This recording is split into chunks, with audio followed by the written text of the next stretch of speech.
Segunda-feira, dia 12 de agosto de 2024. Sejam todos muito bem-vindos, meus amigos, a mais um vídeo do canal Terra Brasilis News. Olha só, eu quero começar esse vídeo falando com vocês sobre a notícia que saiu há 4 dias atrás, mostrando que o governo, através do Ministério da Saúde, bloqueou recursos da farmácia popular, comprometendo 36% do orçamento da ação, sem ao menos explicar os motivos. Muito embora saibamos qual é. E isto chamou a atenção até daqueles que costumeiramente passam o pano ao chamado sistema. O programa Farmácia Popular, que fornece medicamentos gratuitos para a população mais pobre, foi a ação mais afetada pelo congelamento de gastos, aquele congelamento decretado pelo mandatário brasileiro no valor de 1,7 bilhão de reais, que foi bloqueado no orçamento da União. Segundo eles, esse orçamento somente voltará a ser liberado quando as contas estiverem equilibradas. E claro que a gente sabe que isso não vai acontecer, porque o governo gasta mais do que deve, né? Claro que para os especialistas da Rede Globo, o ato se mostrou necessário para que o governo tente equilibrar as contas. Mas mesmo assim, segundo uma dessas especialistas, o Luiz Inácio repetiu o mesmo erro do ex-presidente que cortou verbas de auxílios aos mais pobres. Veja só, falou claramente que o ex-presidente prejudicou os mais pobres cortando auxílios também, coisa que sinceramente é impossível ser comprovado, porque isto verdadeiramente nunca aconteceu. Nunca o ex-presidente cortou verbas da saúde, nunca cortou verbas da educação. Mas o corte de 1,7 bilhão não veio sozinho, pois o atual mandatário cortou também 580 milhões do auxílio gás, que prejudica única e exclusivamente aos pobres.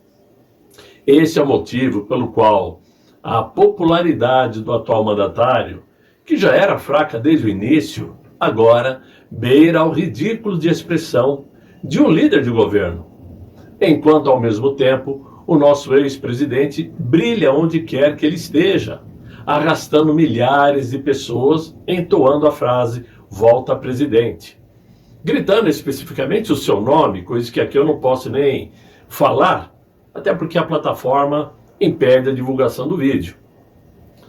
Por esse motivo, eu acho que o ex-presidente por si só já merece aí a medalha de ouro, como se estivéssemos em uma Olimpíada, não é isso?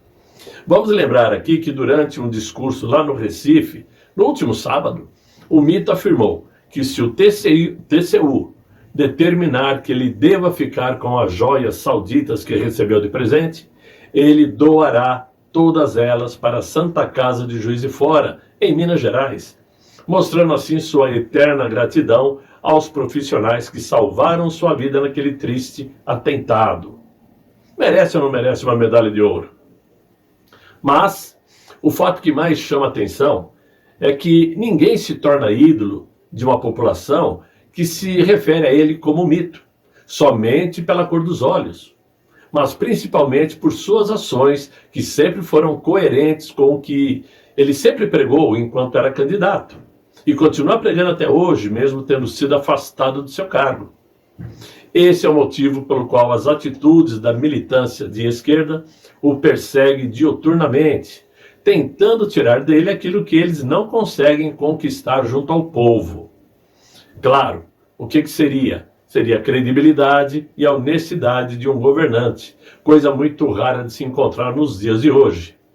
Mas como eu citei aqui, as tais especialistas da Rede Globo, né, quer mostrar como exemplo, claro, como funciona essa estratégia da vitimização, como essa estratégia se apoderou da nossa cultura social, além de tantos outros exemplos que até apresentarei depois. Um desses exemplos se trata de quando a candidata à eleição americana, Kamala Harris, estava para escolher o seu vice na chapa da candidata. 2 nomes apareceram em destaque. que é Josh Shapiro, o governador da Pensilvânia, um político de centro-esquerda, e Tim Walz, governador de Minnesota, considerado aí de extrema esquerda, devido às suas posições mais radicais. E hoje, inclusive, já sabemos que ele foi o escolhido para compor a chapa com Kamala Harris. Muito bem. O ponto aqui que eu quero destacar é que antes da escolha, os especialistas aí da Globo, né, estavam comentando sobre a possibilidade de quem seria o escolhido. E eis que veio o comentário indecente e inescrupuloso desta jornaleira de nome Carolina Cimente, se não estou enganado. Vejam esse pequenino vídeo. Por outro lado, ele tem uma fraqueza que é ser judeu e defender o direito de Israel se defender, que a gente sabe que é um assunto muito polêmico no mundo todo e inclusive nas eleições americanas. Já Tim Walz, fraqueza que é ser judeu e defender o direito de Israel se defender, que a gente sabe que é um assunto muito polêmico. Muito bem. O que podemos falar de um comentário tão antissemita como este? Podemos até discutir se ela foi infeliz, se era isso mesmo que ela queria dizer ou não, mas a verdade é que falou. E aí é que está a responsabilidade de um comunicador quando dissemina um comentário que alimenta os extremos e que prejudica a tão falada e propagada paz. Chamar Josh Shapiro de defeituoso por ser judeu é o mesmo que dizer que temos que orar pelos assassinos do Hamas. Mas por que estou comentando esse assunto? Simplesmente para dizer que a estratégia da vitimização está acentuada em todos os setores de nossa sociedade, de nossas vidas, nas escolas, na sociedade civil, né? Mas principalmente na política, que conseguiu, através de narrativas, transformar o certo em errado, a mentira em verdades, a liberdade de expressão em discurso de ódio, o homem em mulher e a mulher em homem. Tudo isso com a complacência dos nossos educadores, salvo raras exceções que felizmente existem, né? Mas infelizmente temos aqui alguns poucos que, através da projeção pelas telas de televisão, conseguem, como esta jornaleira que mostrei, mostrar a transformação da ordem das coisas em nossa sociedade. A questão é que tudo nos dias de hoje está acontecendo por imposição política e ideológica, da esquerda, obviamente, e não por causas científicas ou sociais. Penso que, por exemplo, essa Olimpíada da França, que se encerrou ontem, felizmente, né? Sem deixar saudade alguma, foi um grande exemplo de como criar uma narrativa social a ponto de se colocar para disputar uma medalha de ouro no boxe dois homens que se dizem mulheres. Estavam disputando o título de medalha de ouro no boxe feminino. Ou seja, dois homens que entraram nos rinques para espancarem suas adversárias biologicamente mulheres, sob o aplauso da falsa sociedade, e como reconhecimento, as medalhas como premiação. A direção do Comitê Olímpico afirmou ser muito difícil afirmar, nesses casos, se as medalhistas eram homens ou mulheres, descartando dessa vez a própria ciência, que nunca foi tão valorizada desde o episódio pandêmico lá de 2020 e 2021, e onde o mundo defendeu a ciência, né? Mas, naquele momento, a ciência era a razão de tudo e não podia ser contestada.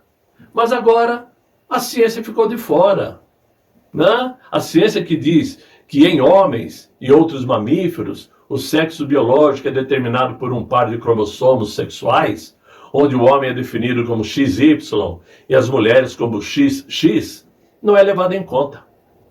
Os dois boxeadores que disputaram a medalha nesse final de semana certamente possuem cromossomos XY. E isto é que teria que ser levado em conta. Mas dessa vez a ciência perdeu, a ciência não vale. O que vale são as narrativas.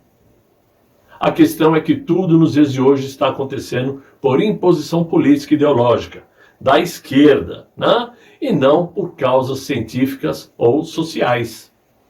Enquanto isso, meus amigos, nós vamos sendo driblados por essas imposições políticas e, como diria aí o Faustão, temos que ficar dançando nos 30 para não sermos aí punidos, né? Essa é que é a verdade. E assim o mundo caminha, não somente o Brasil. Infelizmente, o mundo todo está nessa toada. Vamos aguardar para ver o que vem pela frente. Certamente, as coisas começarão a se tornar mais tensas daqui por diante, porque existem, sim, países que já estão, população de países que já estão se rebelando, digamos assim, com essas imposições ideológicas. Por hora era isso que eu tinha para conversar com vocês, meus amigos. Espero que vocês tenham gostado desse vídeo. Se gostaram, deixem os likes, se inscrevam no canal, convidem os amigos para me acompanhar aqui no Terra Brasilis News. Conto com vocês em um próximo vídeo, se Deus quiser, e pretendo voltar novamente, se Ele deixar. Fiquem com Deus, um grande abraço, tchau, tchau.